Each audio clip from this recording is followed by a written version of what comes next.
Hello, everybody, and welcome back to another episode of Terrible Hair.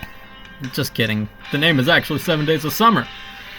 And in today's episode, or I guess actually in the last episode, we were under a very steamy situation with Slavia.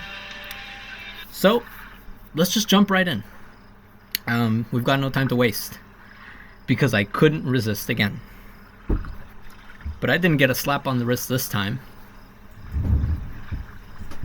Fuck you, cat. Why you got this on? Get out. Jesus. Why do you even want to be here? You don't... Okay. Instead, Slavia looked strangely into my eyes. At night, her pupils seemed bottomless. They really were, far less so than Viola with her medical hypnosis. The distance disappeared. Our naked bodies intertwined. Oh, we're about to... And Slavia finally got to my lips. Something tells me there's going to be a lot of awkward dialogue in this part. How we didn't drown, I don't know, but at one point I found that we were about 3 feet underwater and just weren't paying attention to silly things like lack of air. I let my hand go down from her chest, down to the side, to her thigh, and pressed her against me. She looked at me in surprise when she felt my fingers where she didn't expect to feel them at all, and she pushed me away and floated to the surface, leaving me alone there with yet another sorrowful "No!" "You've got to keep your cool," she strictly said a minute later, pulling me over the water and letting me catch my breath. "Eating should be cultured, unhurried, and enjoyed. And making love, too." "How do you know how to make love?" She turned dark and sailed back half a meter. "I'm sure of it. Hurry's only necessary when catching fleas." "Are you implying that I, like in the jokes, will quickly finish my business in summer?" "Don't even think about it. I'm already carrying you all the time. No, when you get home you can sleep all you want, but in the meantime, bear with it." I followed her, and a few yards later I felt a shallow bank under my feet. "It's enough that I can hardly tell my own experiences from yours. Remember the first time you trusted me?" She put my hands on her shoulders and froze, skillfully keeping her distance. "Oh yeah, I'm so gonna have to censor that." "And then," she smiled, "so lonely, so frustrated, so sad, like a lost child. So desperate, so embittered." She hugged me herself, clinging with all her strength. "I'm not desperate." Slavia put her finger on my lips, interrupting. "I can feel you. You won't be able to lie. On some special level, I feel what you feel. And then, that's when I realized I'd fallen in love like a fool and could never leave." She twisted her in her arms and kissed me so that I forgot how to breathe. She laughed, catching that experience as well, and wandered towards the shore. A real witch. Though it is not the night of St. John's Eve. Oh, there is no universe where I do not have to censor that. Okay. You know what? I don't know why I didn't expect that, actually. I'm stupid. I'm really stupid. When I look back at the first episode, and I suddenly remember that I clicked on the hentai settings, so this one is squarely on me. Unlike her, who was not at all embarrassed about her own nakedness, I felt somewhat uncomfortable with my bare butt under the night sky, so I got dressed in a hurry. The look I had been under all this time, I would define as a little mocking. And only after that, sat down next to her. "Thank you for making my job harder, by the way, by moving the sprite." "What do you think is really down there?" "Who knows, Comrade Major?" I answered honestly. "I've been figuring it out both ways. One's realistic and one's shitty. Which one do you want?" "Let's go in order." "In order, so in order." I nodded, gathering my thoughts.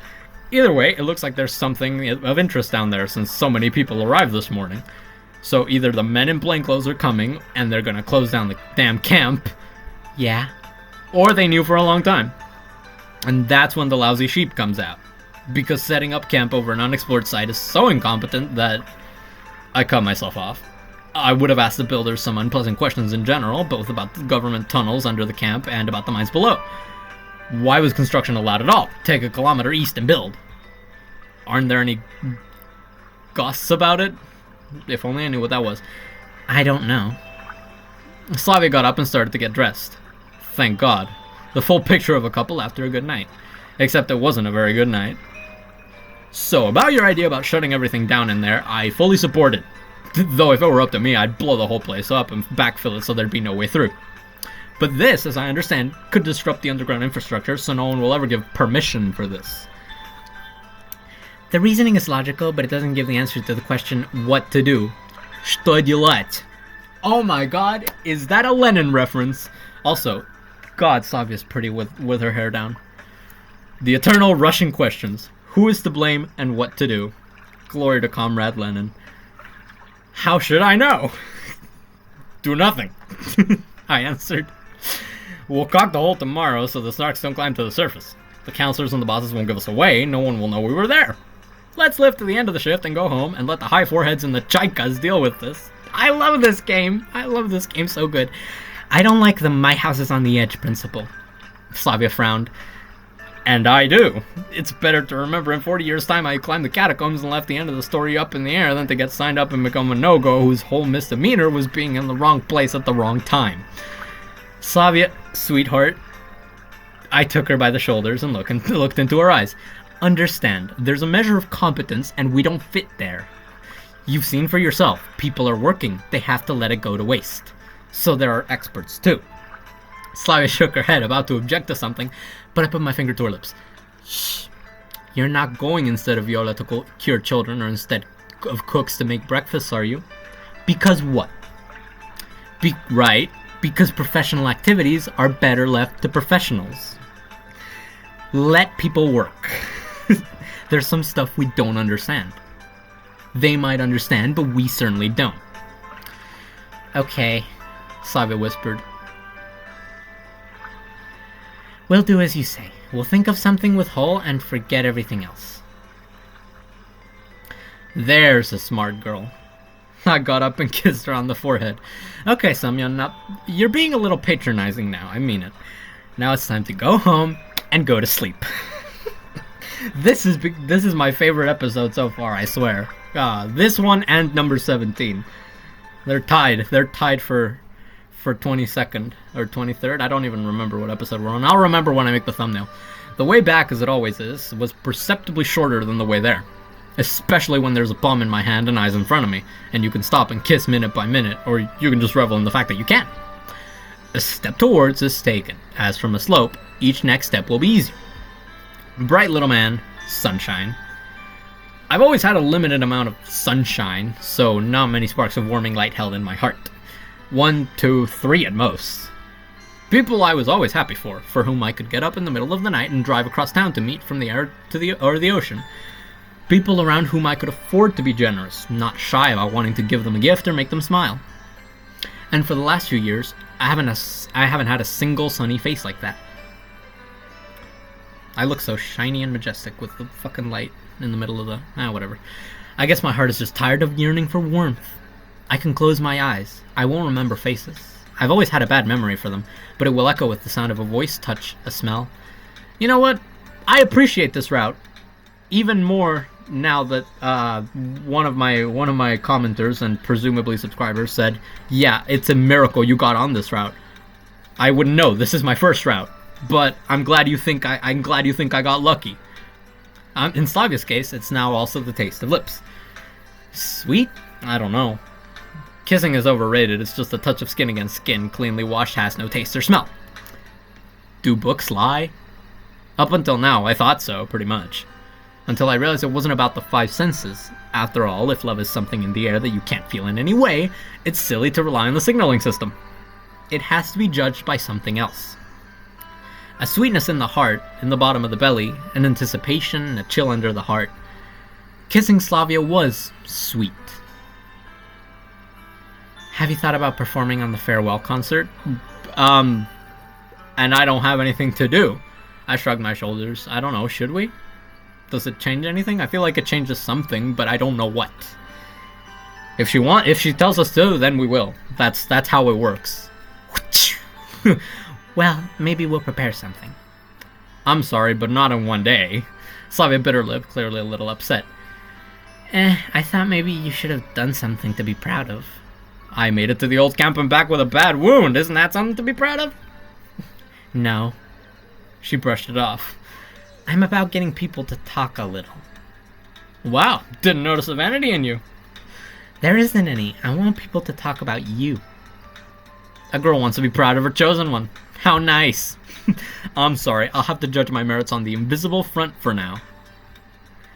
Yeah. Are you even going to the dance? You ask. If you're going, so am I. Exactly. She nodded. We approached the shutters, already locked. Just a second. A simple semicircular key she managed to locate in the moonlight in less than a minute. I was sure she would have found it in complete darkness with her eyes closed, just by touch.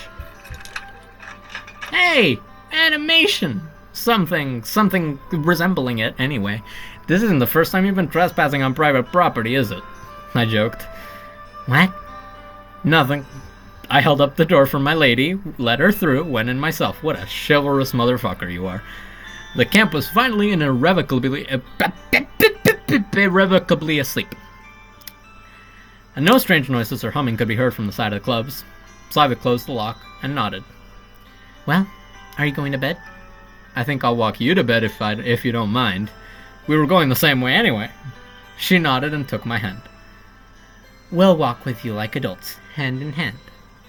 The main thing is that these hand in hand don't change into their wedding robes too soon. Do you mind? Of course I'm against it.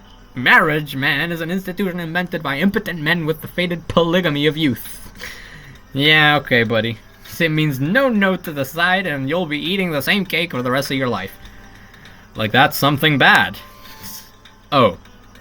I didn't like the way that sounded. What do you mean? But the inner voice shut up again, leaving more questions than answers. Oh man, I can't wait for this playthrough to be over and for me to start the next route and hate Semyon all over again because he's such a chud. Horny bastard. My point being, Slavia had to go to the right, I had to go straight ahead. Well, it's been a very long day. I nodded in agreement.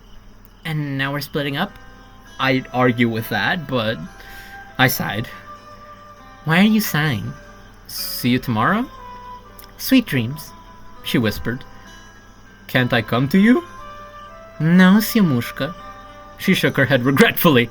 Zhenya's sleeping at home tonight, so no boys allowed. And shattered my dreams. Well, Zhenya's Zhenya, man. A sadness, I sighed. See you tomorrow, then. Nodding to me, the girl melted into the darkness, and I staggered home. The squad leader is definitely asleep by now. We have to be quiet and sure. The lights were already out, both in the windows and the lantern above the door.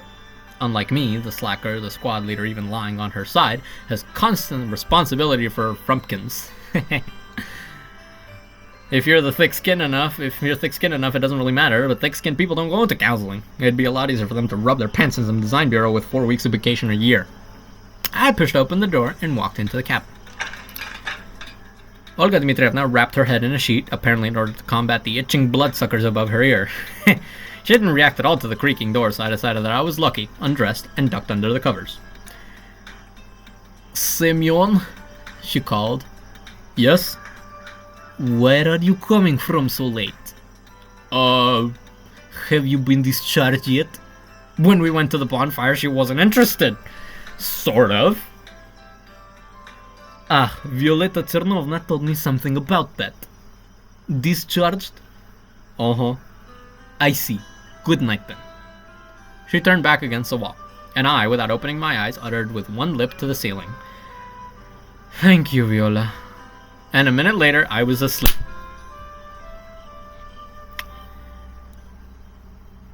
Nice sleeping. Alright. Day 6, baby. We've got this day and the day after left, and then... the fuck is going on? Holy. Time warp. I'm lying on the warm sand, exposing my body to the sun. The most beautiful blonde in the world is resting on my shoulder, and it's quiet as if we were alone in the world. Hey, they did it finally, thank God. And by it, I mean go to the beach. You fucking perverts. There's not a sound coming from the camp, and even the sound of the waves has disappeared. They went early, jeez. I can't remember when I felt so peaceful. Slavia seemed to share my state of mind. Try saying that 5 times fast. Her voice was quiet and sleepy. I keep getting jump scared by that. Also, they keep switching back and forth between spelling Syamushka with an ye or with a yo. I'm just not gonna pay mind to it. You know, Syamushka, she began picking at the button of my shirt with her finger. I feel so good here with you. I never thought it could be like this. I grinned. And what do you mean by this? Like right now, lying with you, loving you, being one with you. My smile grew wider with every word she said. You know, so far, this seems like a pretty good route. And I'm assuming the ending will also be pretty good. But I also know that this game is a piece of shit. So, if this ends up being the bad ending, I'm gonna have some colorful words. Silly me. I've been waiting my whole life for something, or running for something, you know? And now I'm lying here with you, and I don't want anything else. She left the button alone and poked me in the side. Why don't you say something? I'm saying such things, and I kissed the top of her head. Why do we have to talk? I'd rather kiss you until you're exhausted. Fool. She mumbled, but made no attempt to dodge the kisses raining down on her head. That's enough. Okay, I'm sorry. I hugged the girl tighter. You know, if I were told right now to wish for a world where everything would be okay, I wish for this moment. Oh, great. Here we... Okay, something happened. This is gonna be... Okay, yeah. Just when I thought everything was gonna be perfectly fucking fine. What a kindergarten scene. The voice came like thunder suddenly bursting onto the beach. I looked around in surprise and thought I remember there was someone in my head. And a second later, I realized my arms were hugging the air. What the... I crouched down on the sand and froze in surprise. Literally, in a second, the sun disappeared behind the clouds and the rising wind drove a wave across the water. Oh, Jesus Christ. Lost something? Where's Slavia? It's weird that you're asking me. It is, as they say, a question for you. What? What are you talking about? You don't get it? I'm not surprised. You're not very bright. Listen here, you. You know you look stupid, right? Sitting alone on the beach talking to yourself. I wasn't alone. Slavia was here talking some nonsense. I saw that too, yes. My fists clenched on their own. You know what? The more I progress through the story, the more I feel like I need to start giving that fucking thing a new voice. Even if it's kind of the same as Semyon's, just a little bit more bitchy. Because that is what it is. Semyon, but a bit more bitchy. Nonsense? Yes, nonsense. Your pink snot makes me sick. Slang for love affairs. Good to know. We were fine until you came along. The anger I felt for my interlocutor was in my throat, ready to burst out at any moment. Thank God. I know, but you don't want to forget about me. What do you mean?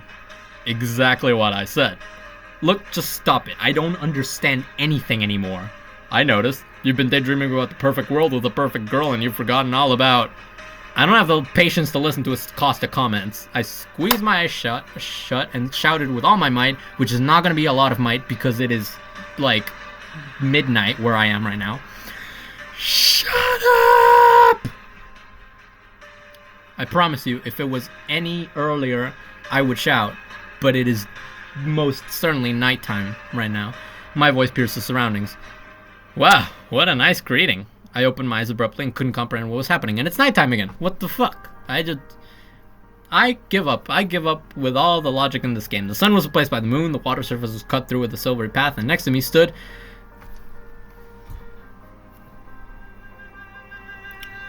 Remember that part where I said this route is so awesome and it would be a shame if it was interrupted by some utter bullshit right at the end? Well, Chekhov seems to have fired the motherfucking gun. And now I have to give Yulia a voice too, because Jesus Christ. Do I have to give her a voice? I don't know. I don't know what voice to give her anyway.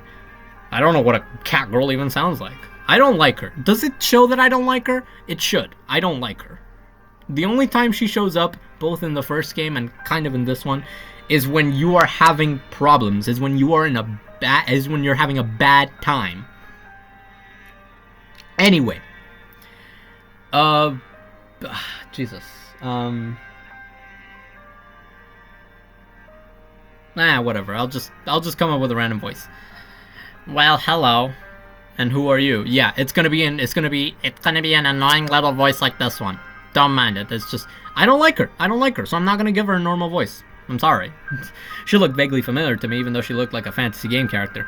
Cat ears and a tail, but with those attributes she looked just like a normal girl. Ew, how rude.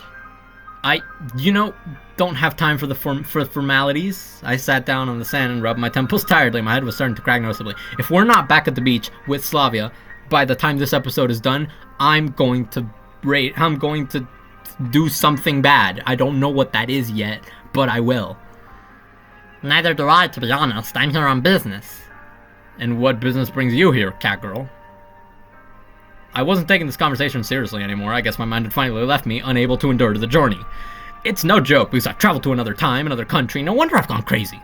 For some reason, I wanted to giggle awkwardly, but I just smiled. You got lost. In an unexpectedly serious voice, she said. I responded by circling the landscape in front of me with my hand. No, I'm still here. I'm still here. Except that the interlocutors change. I'm not kidding, Semyon. You better be, or I'm gonna punch you in the nuts. Do I know you?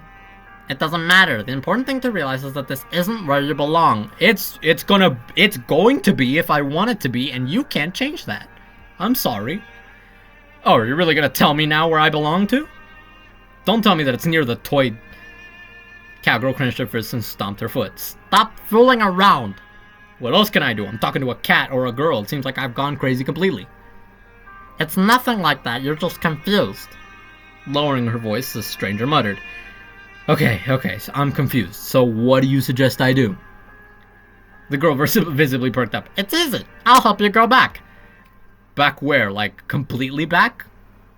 To the bus where I'm about to drown? Yeah, thanks, buddy. I'll pass. Home? To my comfy chair in front of the monitor? No, not there, where you're supposed to be. Drowning. Are you ready to wake up? It's not even the last day, by the way. It's day 6, not day 7. Excuse me? Cowgirl held out her palm and smiled. This is bullshit. Thank you, Semyon. It's been a while since I agreed with you. I thought but said nothing. I didn't mean to be rude, but another flash of pain in my temples spurred my aggression. It's just a nightmare, a bad dream. I just dozed off on the beach, that's all. Semyon, listen. No, I don't want to hear anything. And neither do I, frankly. It's the right thing to do. You should be there. You know what I should really do? To wake up right now next to Slavia, not listen to the wranglings of an inner voice and some... It's not nonsense. How can you not understand that? It's not that I don't understand, it's that I don't want to. Answer me, cowgirl. The place where you're calling me. Is Slavia there? The girl was visibly taken aback and didn't answer. Well, why aren't you saying anything? If it don't got Slavia, I don't want it. The pain in my temples kept getting worse. I could barely keep myself awake. I'm fine here, okay? And I'm not gonna trade my summer with Slavia for something vague. The girl took a step back. I thought you'd understand. Well, yeah, listen. As reasonable as going back is, there's no reasoning with a time warp. And there's no reasoning with a catgirl. And there's no reasoning with real life. I've turned him into the model pioneer. We are in the Soviet Union. We may not have a lot more time left in the Soviet Union before everything goes to shit. But I'd much rather be there than be in 2018 eating shit in the Russian Federation. I'm sorry. I didn't live up to your expectations. The girl pressed her lips together. And what are you gonna do? What do you mean, what? My shift isn't over yet. We've got a whole day. My head was splitting. I closed my eyes and tried to deal with the pain for a few seconds. And when I opened them, I saw no one. I'm sure there's a string of choices where you do go with her. And I'm not gonna make those choices, buddy. At least, not yet. What the... I collapsed tiredly on the sand. Though... And I was so close, too. And I was so close. This close. The sand, the water, the warm breeze, all these things have disappeared from the world. For the third time. They were replaced by dampness, dim light, and coolness. I was led again by that strange feeling. I would call it something akin to a sense of balance, one that something in the brain is responsible for. Proprioception, the middle ear, I think? Unless you've been disoriented by a hit or a throw, you always know where your top and where your bottom is. Sort of a sense of gravity. Proprioception, a sixth organ of perception of reality. So here too, I knew exactly where to go to get where I wanted to go. I guess after yesterday's hike on adrenaline, I remembered everything here in such a way that it's not hard for me to reproduce a detailed map of the area in my brain. Though something in my head kept telling me that all the adrenaline we had for two of us with Slavia wouldn't be enough to know where which turn led. We, on the other hand, only made it as far as the living room, and then, with a run into the center, we ran back to the exit. I can't even remember which corner we turned where. I guess Slavia could, though. I remember her correcting me when I needed to turn. But why am I dreaming about this place? What did I see here yesterday that made it appear to me in a dream? Was it running from harmless snarks, or the flooded tunnels? There was nothing of interest in the center, just a mined-out vein, no longer of interest. Then why am I here?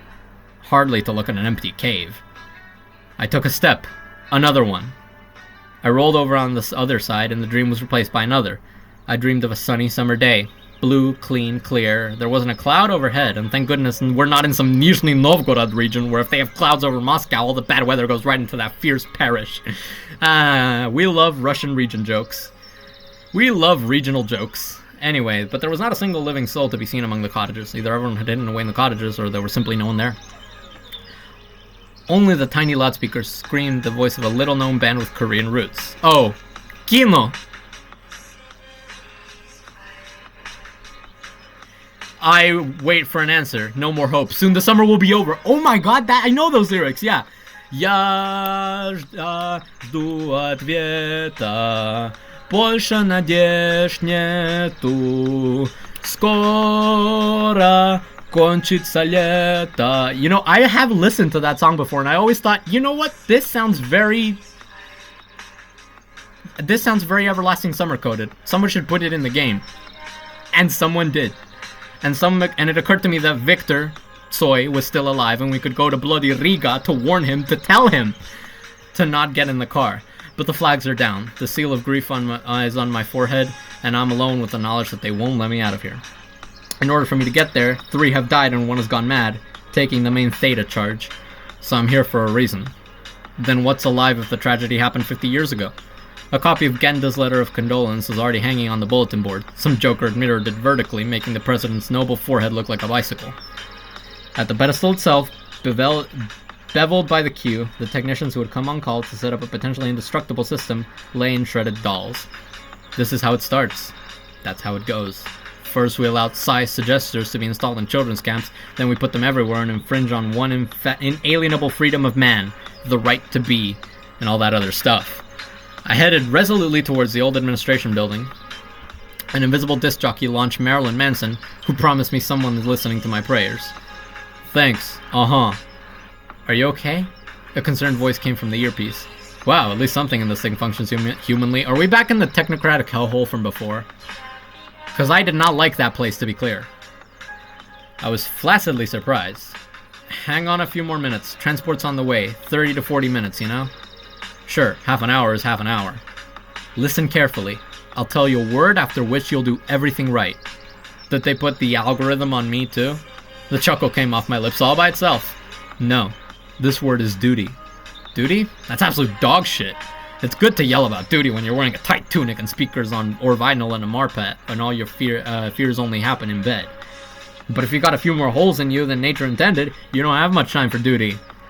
All that's left is a weary determination to prove something to someone, and not die ignominiously here 5 minutes away from completing the task. To prove to someone that it was not for nothing that those two went on the mission, went to ground along the way, leaving me proudly alone. That not for nothing. But there's no way in hell I can even move the goddamn landmine I'm supposed to use without the servos. You know what? I'm just going to try to convince myself that we'll go back to the beach with Slavia, or at least we're going to go back to regular camp, and all this that we're seeing is just, you know, foreshadowing for other routes that I will play eventually. I just wanted to start with this one because it's the nicest one, and I'd rather start with a nice one rather than go through a bunch of shit just to get to the actual one that I want. And I would say I've gotten what I wanted so far, plus or minus a couple things. And I have no power, no strength, no life. What have you got there? I stood in the doorway of the office of the warden of the former camp, the former temple, the former cat house, the former. On this door, only the design had changed, but the surname had remained the same for more than 500 years. And you know what? I think on that note, on this weird, dreamlike, strange, stupid, why are we even here note, I'm gonna end today's episode. Thank you for watching, and I'll see you in the next episode of 7 Days of Summer Lost Alpha.